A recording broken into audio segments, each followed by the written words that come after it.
আসসালামু আলাইকুম ওয়া রাহমাতুল্লাহ। আজ এই ভিডিওতে আলোচনা করব শুকনো বান মারলে তা থেকে বাঁচার উপায় কি বা কাটার উপায় কি। কাউকে যদি শুকনো বান মারা হয় তাহলে সেই শুকনো বান আপনি কিভাবে কাটবেন এই নিয়ে এই ভিডিওতে A to Z আলোচনা করার চেষ্টা করব ইনশাআল্লাহ। আপনারা দেখছেন জিনপুরি ও কালো জাদু রিলেটিভ ইউটিউব চ্যানেল। আমি সঙ্গে রয়েছি মোহাম্মদ সিকিব ফরহাদ রেজা। কাউকে যদি শুকনো বান মারা হয় এর অনেকগুলো লক্ষণ আছে, তার মধ্যে প্রধান একটি লক্ষণ হচ্ছে যে সেই মানুষটা দিন দিন শুকিয়ে যাবে, কঙ্কালের মতন হয়ে যাবে।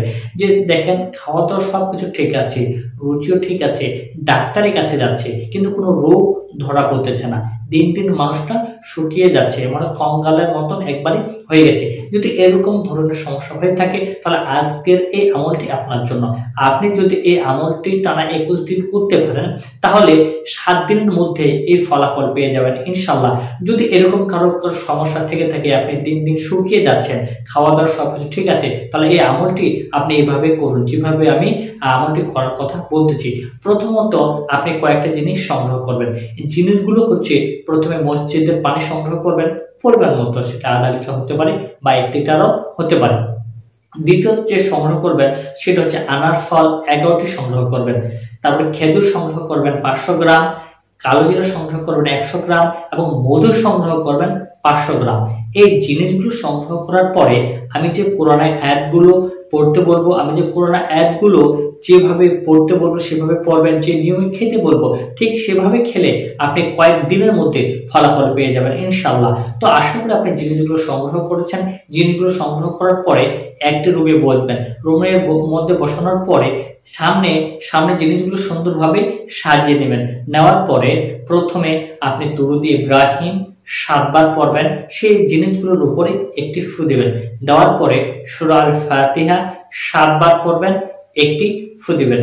দেওয়া ইয়াসিনের 1 থেকে 21 নং আয়াত, সূরা ইয়াসিনের 1 থেকে 21 নং আয়াত 3 বার পড়বেন, 3টি ফু দিবেন। দেওয়ার পরে ফালাক, সূরা আল ফালাক 41 বার পড়বেন, 41টি ফু দিবেন। সূরা আন নাস 41 বার পড়বেন, 41টি ফু দিবেন। শেষে আমি যে নিয়মে বলতেছি ধারাবাহিকভাবে ঠিক এভাবে আপনি প্রয়োগ করবেন। শেষে দুরূদ ইব্রাহিম আবার 5 বার পড়বেন, 5টি ফু দিবেন। এভাবে আপনার জিনিসগুলো কমপ্লিট হয়ে গেল। কারণ এই জিনিসগুলো আপনি কিভাবে প্রয়োগ করবেন এখন আমরা জানার চেষ্টা করব যে প্রয়োগ বিধি। যে আপনি মসজিদের যে পানিটা নিয়েছেন সেই পানিটা আপনি দিনে 10 থেকে 15 বার খাওয়ার চেষ্টা করবেন। আপনি প্রতিদিন ডেলি এটা খাবেন। পানি যদি আপনার কমে যায় তাহলে সেখানে পানি মিক্স করে দেবেন 1। দ্বিতীয়ত যে আনার ফল নিয়েছেন প্রতিদিন একটি করে আনার ফল আপনি খাবেন। দ্বিতীয়ত খেজুর আপনি 3 টাইম খাবেন, সেটা পরিমাণ মতো। এটা আপনাকে 21 দিন খেতে হবে। শুধু খেজুর, পানি বা শুধু আনার ফল ব্যতীত বাকি জিনিসগুলো আপনাকে 21 দিন ব্যবহার করতে হবে।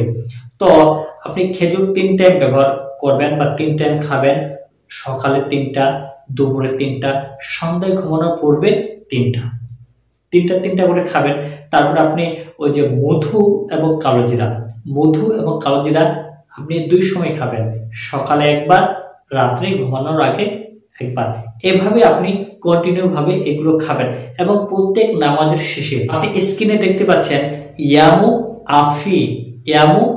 আফি, এটা আপনি 101 বার পড়বেন। প্রত্যেক 5 ওয়াক্ত নামাজের শেষে 101 বার পড়ার পরে 2 হাতের মধ্যে ফু দিবেন।